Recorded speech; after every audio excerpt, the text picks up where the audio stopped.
Assalamu alaikum. Today we will discuss fragmentation pattern of aldehydes. In case of aliphatic aldehydes, molecular ion peak is present, but it is weak. So first we will decide either molecular ion peak will be strong or weak. Molecular ion peak, it is present in case of aliphatic aldehyde, but it is weak peak. Let's consider this example of aldehyde. Now this is a simple aldehyde. On one side hydrogen, on other side R group, and oxygen carbonyl group is present. Now when electrons are bombarded on this aldehyde, as we have already discussed, when multiple bonds and lone pair both they are present, then there is maximum chance that electron will be removed from lone pair position. Easily electron is removed from lone pair position instead of multiple bond position. So in case of aldehyde where carbonyl group is present, lone pair is present on oxygen. So as a result, when electrons are bombarded, then electron is removed from this lone pair position. From this oxygen, electron is removed. As a result, we got this molecular ion. This molecular ion have mass 72. So molecular ion peak will be obtained at 72. Now, when electron is bombarded and electron is removed from oxygen position, further fragmentation in aldehyde, it occur at alpha position on either side. Once this alpha position and second time this alpha position, it got fragmented. Now, let's fragment it. Say first hydrogen, it is fragmented. It happened like this. One electron, it is transferred here and other toward hydrogen, mean homolytic cleavage occur. The hydrogen of aldehyde, it fragment homolytically. It homolytically cleave and H naught, it is released here. Now at this stage, oxygen contribute one electron and as a result here, a triple bond is generated. CH3, CH2, CH2, C triple bond O. This triple bond is generated when one electron, it is donated by this bond and second by oxygen. Now oxygen carrying positive charge and triple bond, it is extremely unstable condition. So these two electrons, they are shifted toward oxygen and as a result this carbocation is obtained. Now positive charge is on carbon. This carbocation give peak at 71 and this is M minus 1 peak, M minus 1. M is molecular mass of our aldehyde, which is 72, and this peak, it is at position of M minus 1, mean 1 below the molecular mass of compound. This M minus 1 peak, it is characteristic of aldehyde. Only aldehyde give M minus 1 peak. So, a peak at M minus 1 position, it is evident that this compound is maybe aldehyde. So, it is sometimes used to recognize aldehyde compounds M minus 1 peak. So, this is peak at 71 position. Now, second time. First time we break down hydrogen. Now, second time break down this second group. Say now we fragment this second R group. When this R group, it is fragmented, now this electron is contributed by this group and this electron goes to this carbon. Now as a result, this R group, whole alkyl group CH3, CH2, CH2, it is released here in the form of radical. So this radical, it is released here and remaining moiety is H, C, triple bond, O. Again, positive charge is on oxygen. Now this time, this alpha bond on this side, we are going to fragment this alpha bond. Now again, double bond, it is shifted toward oxygen and positive charge is on carbon. So a carbocation is formed with molecular mass 29. So another peak will be obtained at 29. Now, third possibility, if aldehyde have gamma hydrogen, then Nick-Lafferty rearrangement will occur. Let's see, this compound have gamma hydrogen. Now, this is functional group carbon. Next to functional group carbon, it is alpha carbon. And hydrogen on this carbon is alpha hydrogen. Then next carbon is beta carbon and hydrogen on the carbon is beta hydrogen.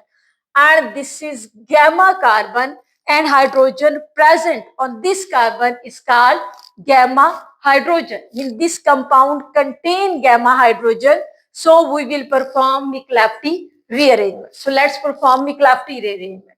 For McLafty rearrangement, I have arranged this compound like this. In this form, it is easy to understand a transfer of hydrogen. You can simply perform in this way, keep in this way and transfer hydrogen. But by formatting like this, it is easy to understand how gamma hydrogen it is transferred. So I have arranged this compound like this, like benzene shape. So this is C double bond O. This is one-sided hydrogen, alpha carbon, beta carbon, and again this is gamma carbon. Now one gamma hydrogen, it is represented outside. There are 3 gamma hydrogen. So I have represented 1 gamma hydrogen outside. Now, according to McLafty, this gamma hydrogen will again break homolytically. Homolytic cleavage occur. It carry one of its electron and second electron is contributed by this oxygen.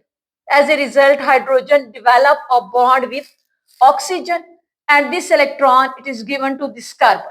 Now this transfer of gamma hydrogen from gamma position to this position, this is called McLafty rearrangement after the name of scientist who first time described this rearrangement. So there is no change in mass of compound. I mean, mass is same 72, 72, 72. Just hydrogen it is rearranged from gamma position to this position. So in McLafty rearrangement there is no change of mass, just rearrangement of gamma hydrogen. Now after rearrangement of gamma hydrogen, now oxygen is carrying positive charge and triple bond. So we immediately relax oxygen and double bond it shift toward oxygen. It is shifted toward oxygen. Now positive charge will be on carbon. Now in McLafty rearrangement, beta cleavage occurs. After McLafty, beta bond is cleaved. This is alpha bond, this is beta bond.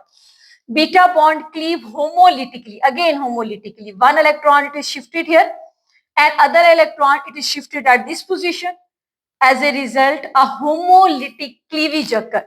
Second electron it is contributed by this carbon. As a result, a neutral molecule. This neutral molecule it is released here. After release of this neutral molecule, now electron is on this carbon and positive charge is on this carbon. So this cation radical it is formed after McLafty rearrangement and this cation radical give peak at position of 44.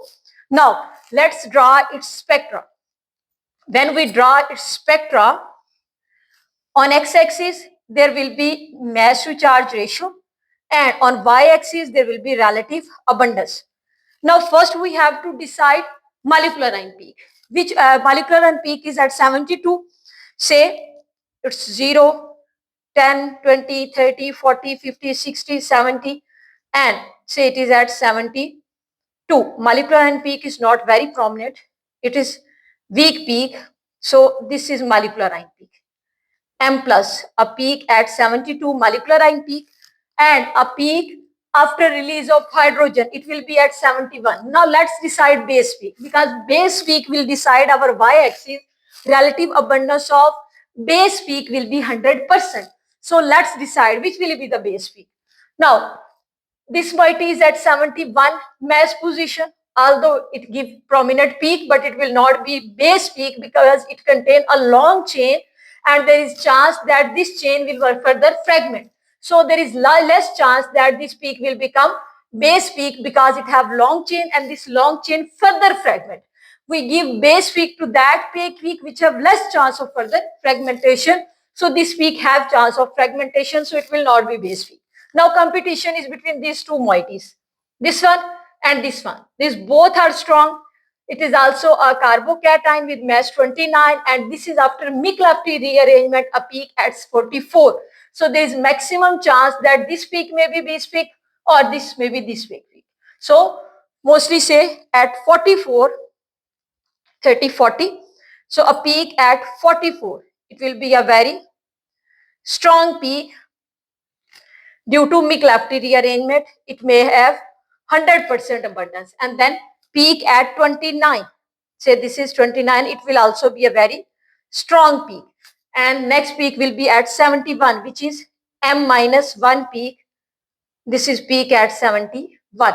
So this is mass spectra of the aldehyde. This is how aldehyde got fragmented. Now we can verify nitrogen rule on this compound as well. This compound, it have no nitrogen. So according to nitrogen rule, if a compound have no hydrogen, its molecular mass will be even. Its molecular mass is even. So it is verifying first version of nitrogen rule. According to second version, after single bond fragmentation, fragment which are formed, they have odd mass. So after single bond fragmentation, fragments which are formed, they have odd mass. In case of McLafty, it is not single bond fragmentation. Once it is rearranged by fragmentation, then second fragmentation occurs. So McLafty will not follow second version of nitrogen rule, because in McLafty, 2-time fragmentation occurs, once for rearrangement and then second time for cleavage. So it will not follow nitrogen rule, as it fragment 2 times, not once. So nitrogen rule is also verified by aldehyde. This is all about fragmentation pattern of aldehydes.